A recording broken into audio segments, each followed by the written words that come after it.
Hello everyone, welcome back to another exciting science video. Today we are going to talk about something very interesting, seed dispersal. But wait, let's start with a little puzzle for you. Imagine this, a gardener is trimming a plant and suddenly they notice another baby plant of the same kind growing a few meters away. But nobody planted it there. How did it happen? Any guesses? The answer is this magic happened because of seed dispersal.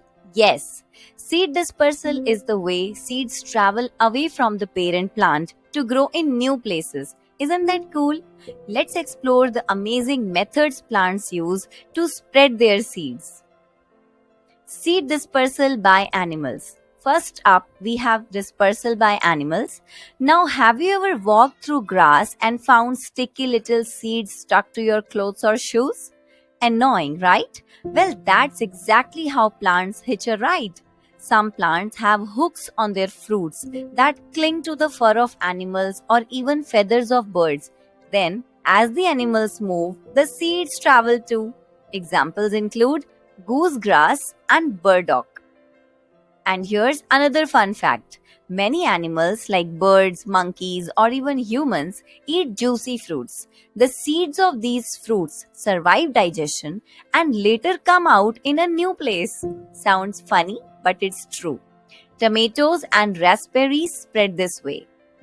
Oh, and squirrels. They hide nuts underground to eat later, but sometimes forget where they left them. Guess what happens then? The seed starts growing into a new plant.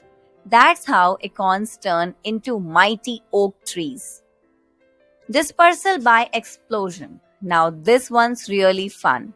Some plants produce pods that burst open when they are ripe. Pop! The seeds get thrown out in all directions, almost like a mini firecracker in nature. Isn't that exciting? This is also called self propelled seed dispersal. Next time you see a pea pod, just imagine it bursting open and sending seeds flying away. Next is dispersal by wind. Nature has designed some seeds like little parachutes. When the wind blows, these seeds float gently in the air and land far away. Ever blown on a dandelion puff? Those fluffy seeds you see floating in the air, that's seed dispersal in action. Cool, right? Now let's talk about dispersal by wind in the spinning style. So some seeds don't float, they spin. These are shaped like tiny helicopter blades. When they fall, they twirl round and round, and the wind helps them drift away. Maple seeds are a perfect example. Try catching one in the air sometime. It's like nature's toy. Another way is dispersal by water.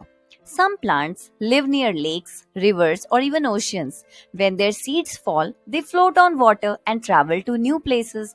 The coconut is a superstar here. It can travel across the sea and still grow into a tall coconut tree on a new beach. Isn't nature amazing? Now you may ask, why is all this necessary?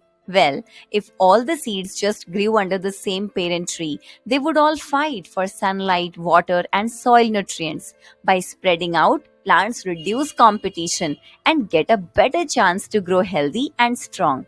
So you see, seed dispersal is not just cool, it's super important for the survival of plants.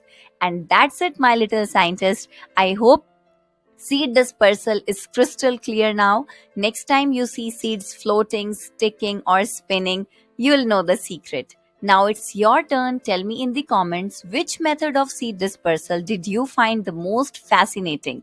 I would love to read your answers. Keep learning, keep exploring, and see you in the next video. Bye bye.